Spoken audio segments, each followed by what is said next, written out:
ahí de conectar su mejor gol. Finalizar este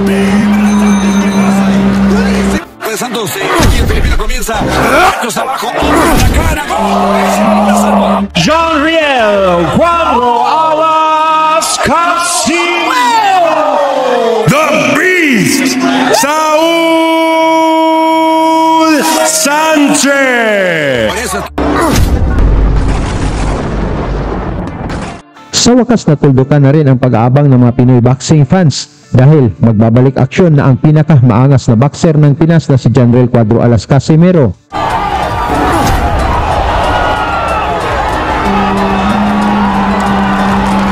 Mula sa siyam na buwan na paghihintay sa sagupain ni Casimiro ang pambato ng Amerika na si Saul Sanchez, tinatawag nilang The Beast dahil sa tibay nito at bagsik sa pakikipagbuntalan. Dala ni Sanchez ang 21 wins, 3 losses na may 12 knockouts, ang kilalang halimaw ng California na bumiktima na ng dalawang Pinoy prospect. Ito ay si King Arthur Villanueva na tinalo ni Sanchez via unanimous decision. Arthur Villanueva, one way or another. Saul Sanchez. RV Diniega na tinalo pa rin ni Sanchez via unanimous decision. At talagang tested na ito si Sanchez mga tol dahil lumaban na ito sa World Championship. Ngunit natalo lang via decision kontra sa pambato ng Australia na si Jason Moloney para sa WBO World Title. Habang ang ating champion na si Casimiro naman ay nagmula sa siyam na magkasunod na panalo.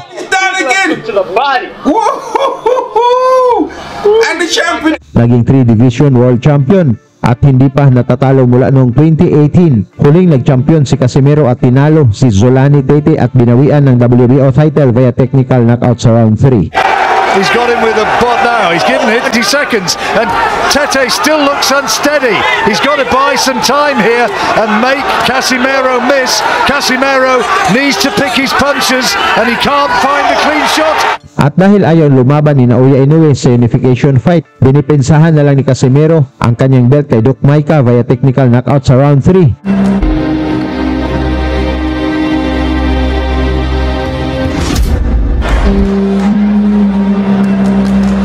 At kay Guillermo Rigondo via split decision. Still champion John Riel Cuadro Alas Casimiro. At lalo siyang ayaw labanan ng kampo ni Inoue at Bob Arum hanggang sa binawi na ang WBO belt ni Casimiro dahil sa mga na-cancel na laban kontra kay Paul Butler ng England. Kaya bago ang laban ni Casimiro kontra kay Sanchez mga tol, panoorin muna natin itong laban ni Casimiro kontra sa Mexican champion. Ito ay ang binansagang Cobra na si Armando Santos na tumalo na rin ng maraming Pinoy. Matapos nagtagumpay si Casimiro sa 6 na magkasunod na laban at naging IBF flyweight champion. Mula dito nagpasya ng kampo ni Cuadro Alas na umakyat ng mas mataas na timbang kung saan kailangan pa ni Alas na dumayo sa Mexico upang sagupain itong binansagang Cobra na si Armando Santos. Dito masubok ang galing ni Casimiro mga tol dahil maliban sa mas malaki itong champion na si Santos, bumiktima na ito ng maraming Pinoy at lalo na sa Mexico pa gaganapin ang laban. At ito ay NABF flyweight champion, WBC US champion at IBF international champion. Ngunit kahit pa punuin ng belt para mga tol ating Cobra ng paano pinasukan ni Casimiro ang Cobra ng Mexico na durusan ng istula itong bulati ng salaman ni Cuadro Alas. Isa lang ang plano ng kampo ni Casimiro ang patulugin ang Cobra ng Mexico mismo sa harap ng mga fans nito.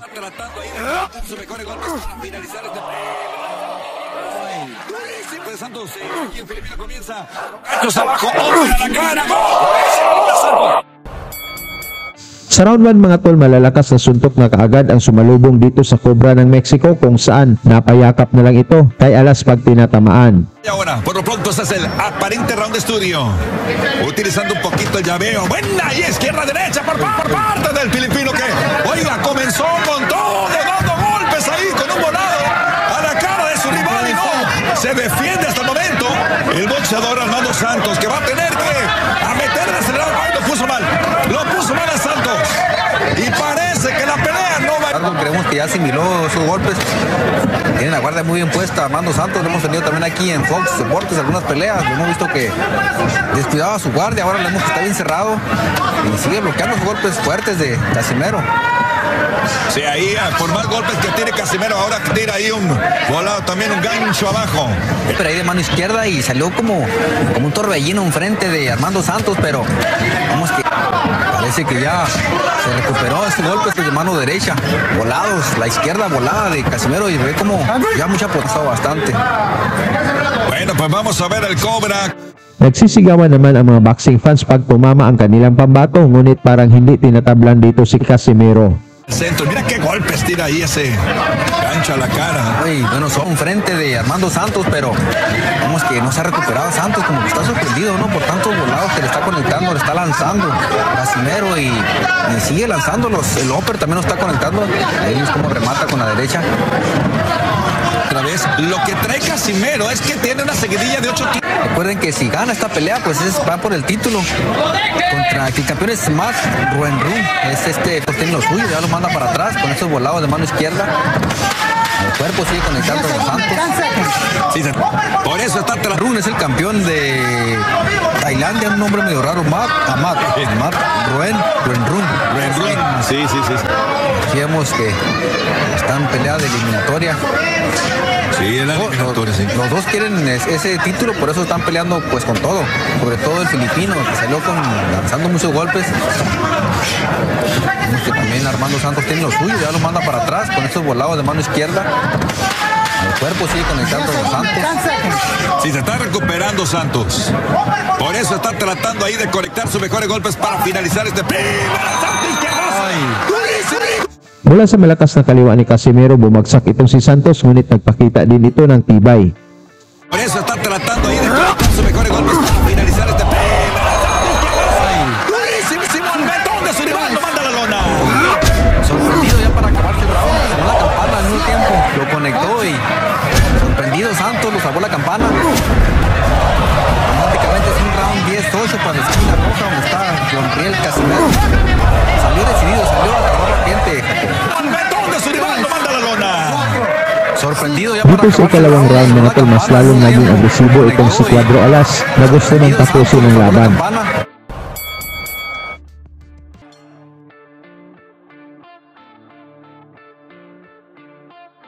Aquí el filipino comienza con ganchos. Mula sa malakas na pinakawalan ni Casimero, bumagsak ulit ang Cobra ng Mexico. Gusto pa nitong tumayo pero tinigil na ng referee ang laban upang hindi na lalong mapahamak pa ang kanilang champion.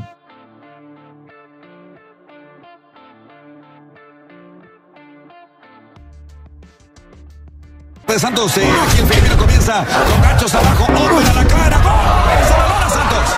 Yo pienso que se acabó la pelea también. Y Samuel, pienso que ya no se va a recuperar. Está con mucha dificultad. Cobra Santos. Nakuha ni Casimero, mga tol, ang technical knockout na panalo. Sa inyo naman kalagay, mga tol, maging champion pa kaya ulit itong si Cuadro Alas. Pag-usapan na lang natin yan sa baba at suportahan na lang natin si Casimero, mga tol, sa kanyang laban kontra kay Saul Sanchez.